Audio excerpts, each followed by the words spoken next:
paper anyway.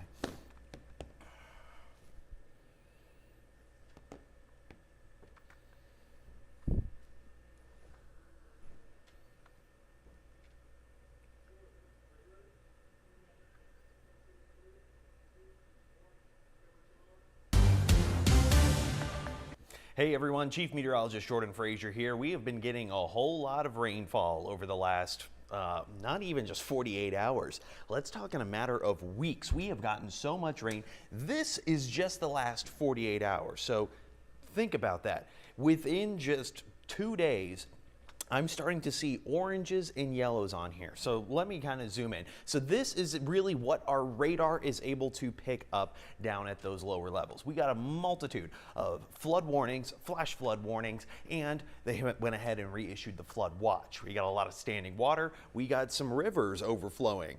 Rivers?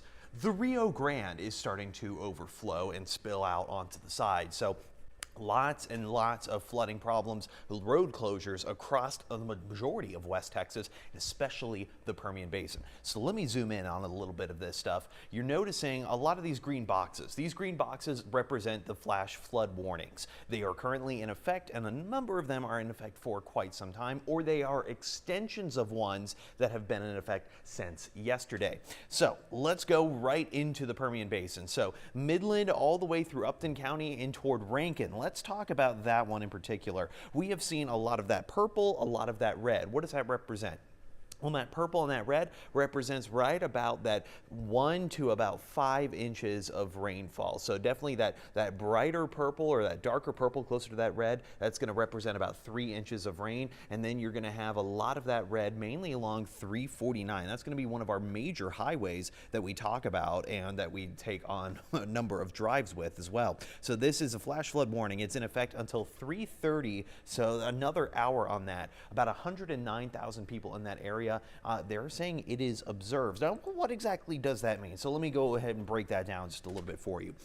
So we got thunderstorms producing flash flooding. Emergency management has reported this for Midland and Upton counties. Definitely going to be flash flooding of creeks and streams, urban areas, highways, streets, and underpasses. Main areas that will experience this are going to be Midland, Rankin, Greenwood, Midkiff, the SkyWest Airport, Cotton Flat, Spraberry, and the Midland Air Park.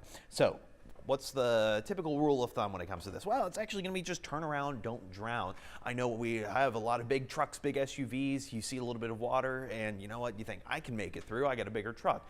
And yes, you do have a better chance of making it through when it comes to those flood waters in a higher up vehicle. But it could still get into the air intake of your engine and stall your car out, and then you're stuck stranded in the floodwater. So be aware of your surroundings. Don't drive on those flooded roads, and report, observe any kind of flooding to emergency services or law enforcement, and request that they pass this information to the National Weather Service as well. We are looking at about considerable. So why is that flash flood warning in effect? That's probably the biggest question a lot of you guys have. It's going to be about 2 to 4 inches of rain have fallen, and about another 2 more inches are expected. And it's not too dissimilar when you push your way out toward Ector County and even toward Crane County as well. We actually have this other flash flood warning for Odessa and Crane, as well as West Odessa. They are included in that. So let me go ahead and move this out of the way. About 121,000 people are included in this warning. Still going to be radar indicated, but also a considerable threat with a lot of that. So let's go ahead and read what they got going on. About 2 to 4 inches of rain have fallen. Same exact kind of detail on here, not too far off from what we've been seeing lately in terms of activity, in terms of rainfall. That rain is just not stopping. 2 to 4 inches of rain have fallen. Yeah, that's not going to be changing. I am going to actually move up to the one just to our north. What exactly is going on to the north? Mainly Lamesa, Lenora, Andrews, and Seminole. You're going to see very, very heavy rainfall. I'm talking 5 to 10 inches have fallen within the last 48 hours. Now, granted, this is over a 2-day kind of thing, so a lot of that stuff, water recedes, maybe goes into the drainage system, gets off the road, off the highway. That's what you want to see.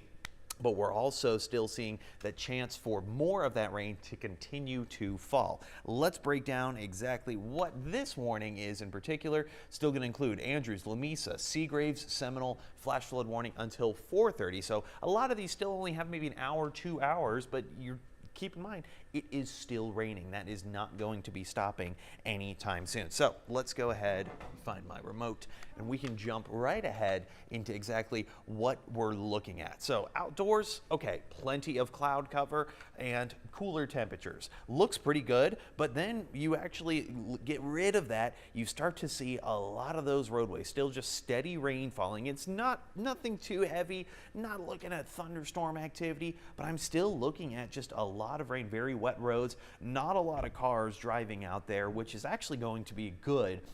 That way we allow those waters to recede, we allow them to go into the drainage system. We don't have to worry so much about a lot of that activity. So again, 71 degrees, ooh, you know what, you gotta look at the bright side. Hey, at least it's nice and cool. You're saving on your electric bill, not running a ton of power, but you could also notice some internet outages, potentially some power outages, just with the amount of rainfall we've seen.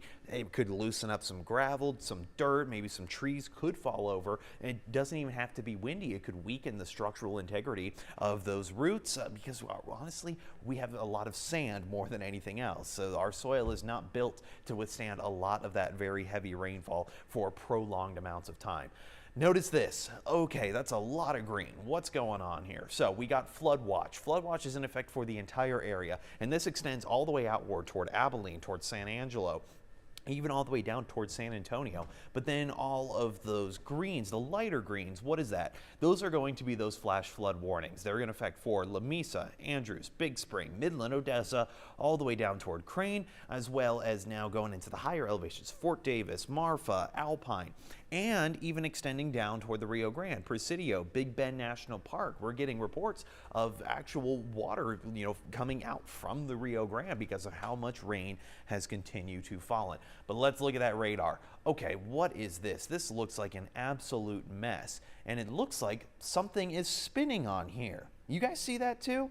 Well, there's no need to worry. There's actually a low pressure system right over top of Fort Stockton. That's where you're getting a little bit of that rotation kind of moving out in this direction, and you're also getting a little bit more excess moisture from that system kind of moving out toward Big Spring, Midland, and Odessa. That's exactly the kind of pattern we're seeing. It's that counterclockwise flow of a low pressure system.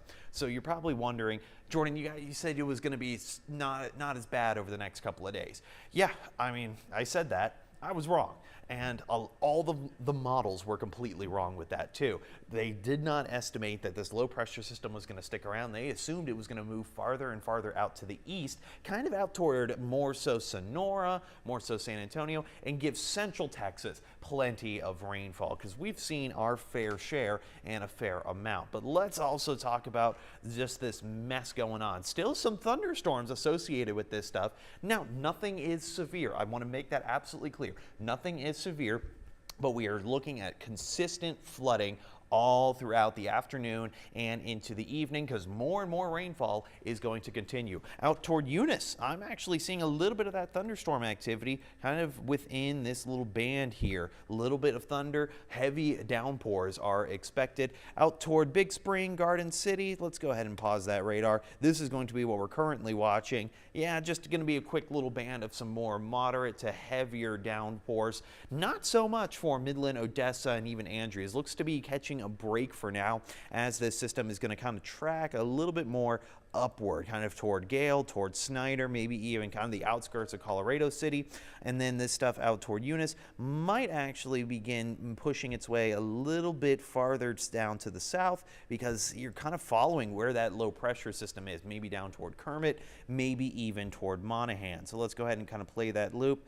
And it's really going to try to move, but it's really kind of moving a little bit more out towards Seminole, kind of following this general direction of moving from south to north with a little bit more of an easterly component. So kind of moving more toward that northeast. We'll be watching that, but then you go down to those higher elevations, Fort Davis, Marfa, Alpine. You got that flash flood warning until 3:30. That's going to be affecting Of course, a number of people along Highway 67, looks like Texas 118, even Texas 17. Now, granted, there's going to be more mountainous areas, so you're going to have a little bit more pools of water too, kind of in those little dips, in those valleys too. And unfortunately, sometimes there might be some houses, some little towns, even a little bit more in terms of buildings and structures, roadways, you name it. It's going to be easier to build in between the mountains than on top of the mountains. So that's going to be another concern. So let's kind of talk about that future track, because honestly, the model's still not really showing the amount of rain we are getting right now. And even heading into the evening, we're going to start to see more of a westerly flow. That westerly flow is going to be moving everything kind of out toward the east. We don't need to worry about it so much if it's heading out toward the I-35 corridor, which is going to be good stuff and ideal heading into Independence Day, because once we get that westerly flow, we're going to stop seeing a whole lot of that cloud cover, and that's exactly what we want. We want to see less cloud cover, less moisture, and lower chances for precipitation. But of course, we still have a very active pattern. We still have a lot of instability in the atmosphere. Not enough to create significant severe weather, but going to be enough to create some of these pop-up showers and thunderstorms heading into tomorrow night. So this is going to be right around your fireworks time, around 8 o'clock, maybe 9 o'clock. Quick little band, possibly across far eastern parts of Midland, and as well as Big Spring right around 9 o'clock or so. So a lot of that stuff kind of starts to fizzle out. That's assuming the models stay accurate, because, well, let's be realistic, some of these models maybe not the most accurate. Of course, they did not realize how much rain is going to be falling for today. So most of the activity is going to be limited toward those afternoons and evenings, but unfortunately, that's when we expect a lot of stuff. So let's kind of move into your Saturday a little bit. So we have that system moving out on Friday. Saturday, going to be lesser rain chances. Much better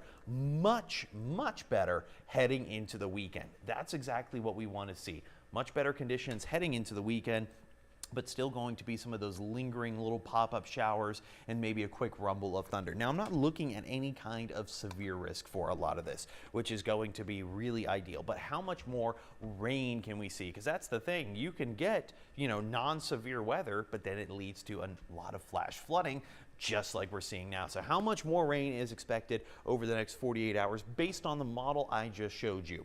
Well, it's actually going on the lower end of the spectrum for Midland, Odessa, and Big Spring. Going to show maybe another ½ an inch at most, but it is showing heavier precipitation down toward Presidio. Notice that, about 1.5 inches in Presidio, a little less than 1.5 inches out near Seminole and Snyder. That's where they're getting a lot of activity. So it looks to be, hey, the worst of it is kind of over for Midland, Odessa right now. You're still just gonna have a lot of that lingering moisture and lingering water on the roadways. It's gonna take some time for a lot of this stuff to go away, because when you have a lot of that cloud cover sitting right above you, you don't have the sun to help evaporate any of this. Our humidity values are very high. The atmosphere can't hold moisture, so this stuff doesn't have anywhere to go. It can't just evaporate and go away. So that's going to be the biggest concern.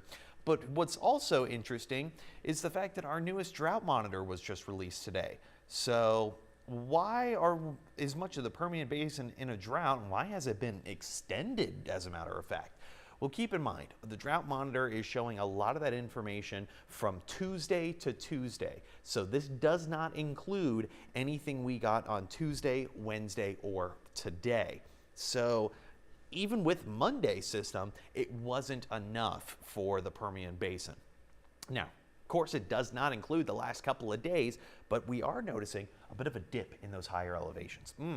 That is good stuff. Much better than lately. I know next week's system is going to, or not next week's system, next week's drought monitor is going to be more reflective of all of the activity that we are seeing right now. So let's jump back right into that radar. Let's go ahead and see what there is to see in terms of areas of extreme interest. Going to move farther down south toward Big Bend, because we don't really see a whole lot of stuff going on down here, at least on radar. But keep in mind, the radar itself can't really see this far down south. Our rainfall totals don't even reach. So we're going more so off of what people are observing down there near Terlingua, near Big Bend National Park. But you're still noticing, if you can see rain on the radar here, it's going to be a lot heavier farther down. Notice how much lightning there is around this one particular system just to the south of Terlingua, right along the Rio Grande. That's going to be an area of interest. You're also noticing this little system here, maybe even a small hail core just into the northern parts of Mexico. That's going to be interesting. And these storms are going to be moving out in this direction, kind of right along 385, possibly avoiding Marathon, but certainly making their way up towards Sanderson. That's where we're going to be seeing a little bit more of that activity. I'm not very good at drawing arrows, as you can tell. Granted, this is just a mouse and a keyboard. All right. Let's move on up a little bit more towards Sanderson, even toward Ira Ann. I'm looking at a little bit of that heavier showers, but not any kind of lightning, not any kind of hail cores. This is very weird for our area. We are getting plenty of rainfall, but we're not getting all of the severe weather typically associated with it. Now, we're kind of at that point of the year where, hey, we already got into the triple digits. The atmosphere is still relatively dry. So what exactly is going on? Well, we have a lot of just lingering moisture, and I mean a lot of lingering moisture. This kind of looks a little bit more tropical in nature, and actually, you're not wrong. So what happened was we had a low pressure system kind of right out here. This low pressure system decided to move its way up into the northern parts of Mexico and into the southern parts of Texas. That has actually brought in a bit of tropical moisture from the Gulf and is increasing rain chances across all of West Texas.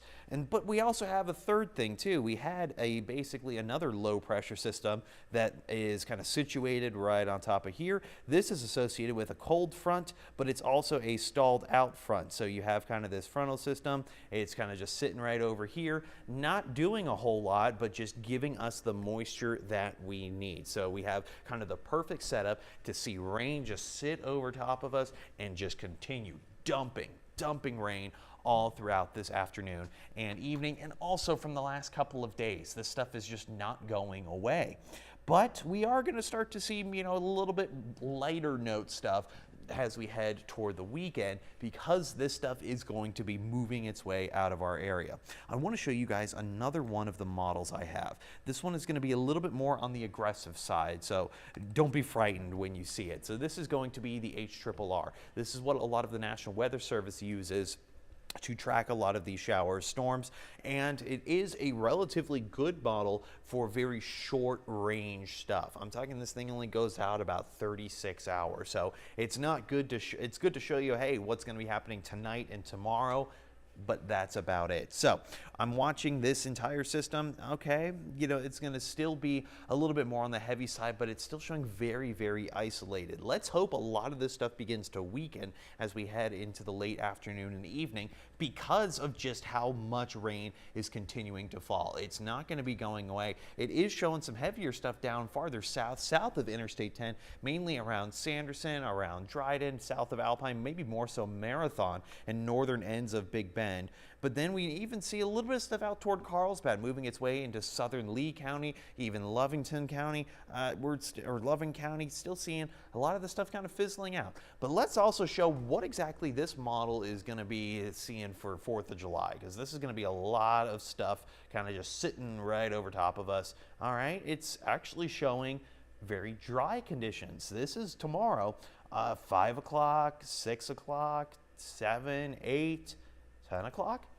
Okay, let's hope that these models hold true, because if that's the case, we're not going to have any kind of significant issues in time for our fireworks shows. Now, fireworks can still set off when it's raining, but are you going to be sitting out there watching the fireworks while it's raining? Probably not. So a number of cities will try to either delay it or reschedule those fireworks shows, because they still want to have the show. We still want to celebrate Independence Day, but that's kind of where we're at. So heading into Saturday a little bit, that's where the model kind of gives up. It doesn't go on any farther than Saturday morning. So good news is we're looking at a lot of this relief more than anything else, but let's also look at, hey, is there any kind of severe potential? No. As a matter of fact, for Friday specifically, the only severe potential is going to be north of Texas, north of Oklahoma, into Kansas, and even parts of Colorado.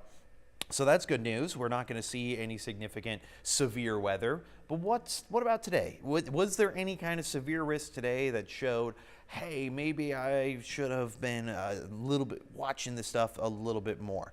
Well, I hate to break it to you, but there really hasn't been any severe risk. So this is actually showing the whole state and even north of it. It's still not showing any severe risk. So there was no severe risk for today. Now, keep in mind, severe weather is going to need wind, hail, and tornadic activity.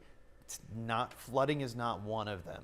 And mainly because flooding is not going to cause so much instant harm, and that's where you need to take immediate action. Flooding is a very slow risk, but it could still pose a risk in general. So we're going to continue watching how much rain is still falling across the area, because it's not stopping. It's just going to continue. Just kind of a light drizzle more than anything else, but on already soaked pavements, surfaces, getting a little bit more bright out there. That's good stuff. I'll take it. But it's still going to be very, very active pattern with just so much of that rain that has continued to fall. Let's kind of look at those dew points too, because it is extremely wet out there. Dew points is the temperature at which dew will form depending on the actual air temperature.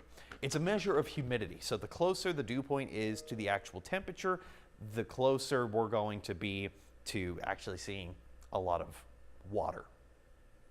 Well, yeah, we're at 69 in Midland and the actual air temperature is 71. So very high moisture content, lots of humidity. You're not noticing any of that kind of desert air. But let's kind of move this along a bit more. I want to show you guys the state dew points and kind of see, hey, as we continue a little bit more, is this stuff going to calm down a bit? Not really so much into the overnight hours. Still going to show just a whole lot of moisture going in toward Friday morning and even into the afternoon. Okay, it starts to dry out a little bit out toward El Paso. Let's continue moving this along. All right, dew points are dropping out in Carlsbad, out in New Mexico. So that's a good start. Let's also see maybe let's see this next graphic, if that shows it a little bit better too. Here's going to be that dew point tracker, still showing a lot of that Friday morning. All right, into the Friday afternoon. This is looking a lot better. The drier we get, the less moisture we're going to see. So it looks to kind of be setting up more of like that dry line factor where, hey, the west dries out. Much of the Permian Basin and our eastern counties are going to be staying on the wetter side of the spectrum. Kind of increases into the Saturday morning and possibly even into Saturday afternoon, but it looks like most of that rain is going to be not necessarily for those high elevations like it was last week, but more for the Permian Basin. So now we're kind of just switching that pattern here. High elevation seeing less of that rain, Permian Basin still seeing those similar rain chances that we have been seeing for the last couple of days. All right, temperatures. You got to look at the silver lining when it comes to a lot of this stuff. And the best part is we have been very, very cool outside. It's July and we have barely broken that 80-degree mark all month long. Granted, it's only the 3rd, but you get what I'm saying here.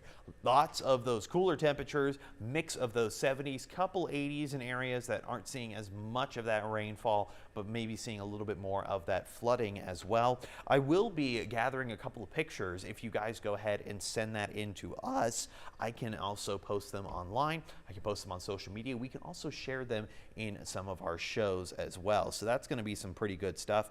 Best way to stay alert when it comes to a lot of this is going to be downloading that News West 9 app. There's going to be a QR code that pops up on your screen. It is going to be free to download, completely free, available on the App Store and on Google Play. You can go ahead and take out your phone. You can go ahead and scan that now.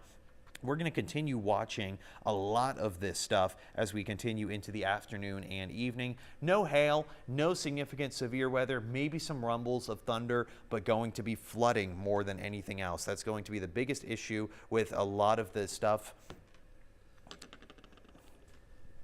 And of course, we're going to continue watching a lot of this stuff until we head into the later part. So I want to actually go into a little bit of information about flooding itself. So let's go ahead and pop up something from the National Weather Service. All right. I always say steer clear of flooded roads. Never drive on those flooded roads. Almost half of flood deaths happen in a vehicle. 6 inches of water is enough to lose control of your car.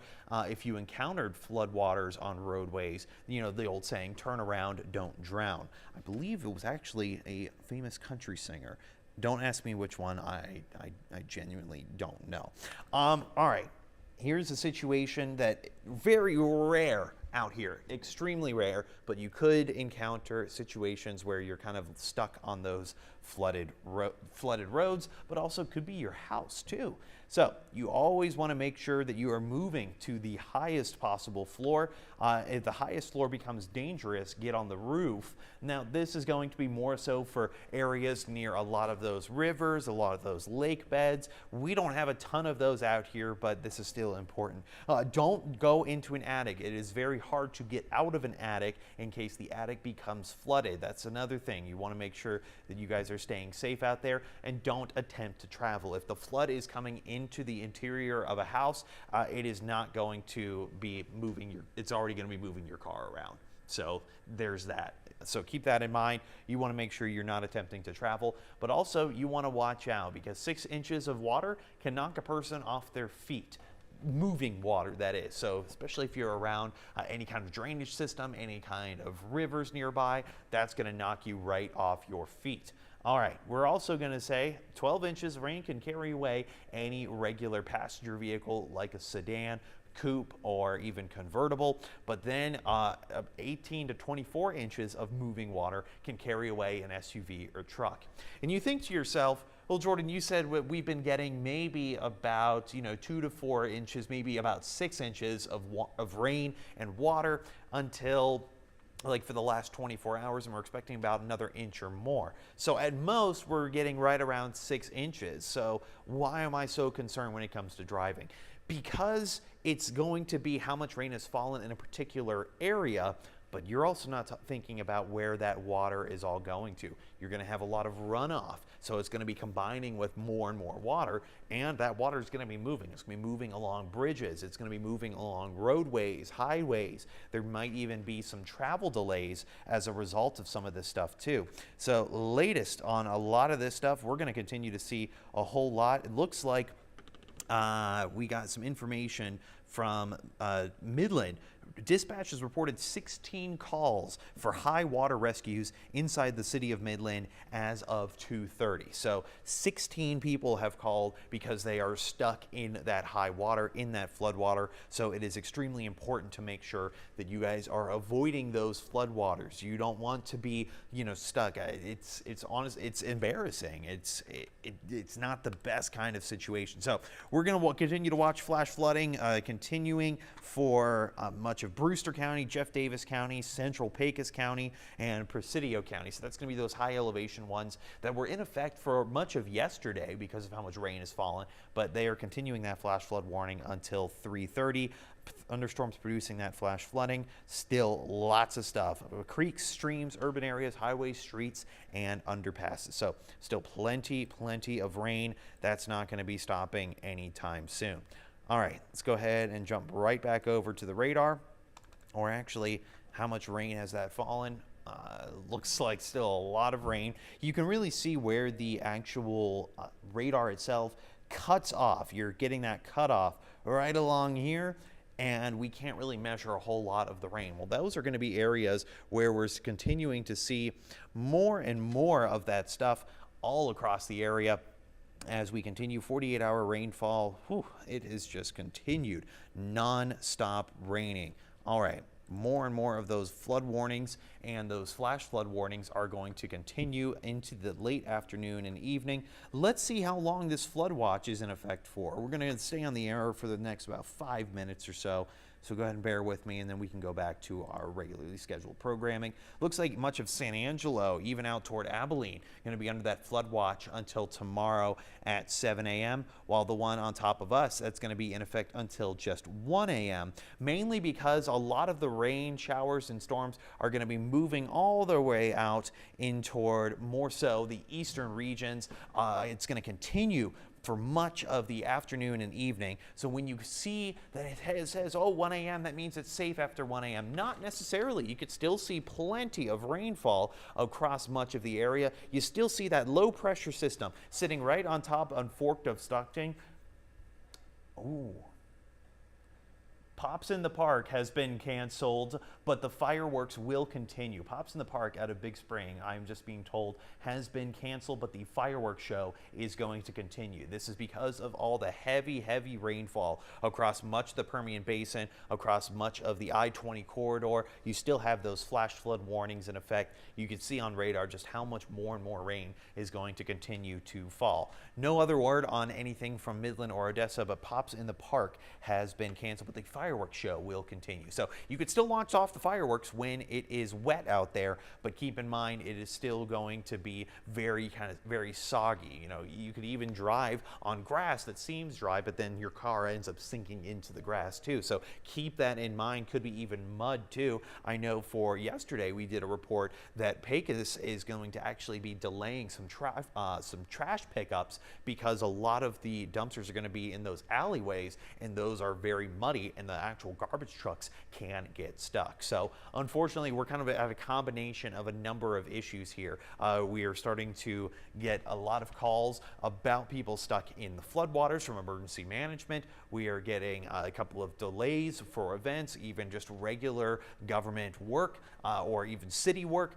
That is going to be causing some issues as well. So it looks to be kind of calming down a little bit for mainly Midland, Odessa. I have this radar on a 2-hour loop. It is starting to calm down a little bit more. We still actually have that one little system kind of hanging around Eunice, heading toward Andrews County. Let's actually zoom in a little bit more on that one. Not looking at anything super crazy with it, but definitely a lot of lightning associated with that storm, and it's kind of pushing its way a little bit down toward downtown Andrews. Just a lot of lightning, no hail, no strong winds, but just some heavy rain and some very active thunderstorms. Now, I don't know about you guys, but some of the thunder out here, it can really get loud. So we still have that flash flood warning for Seminole, Lamesa, all the way toward Gale, and even just to the northern end of Howard County, right along Texas 350, near Hyman, all the way up toward Iatan.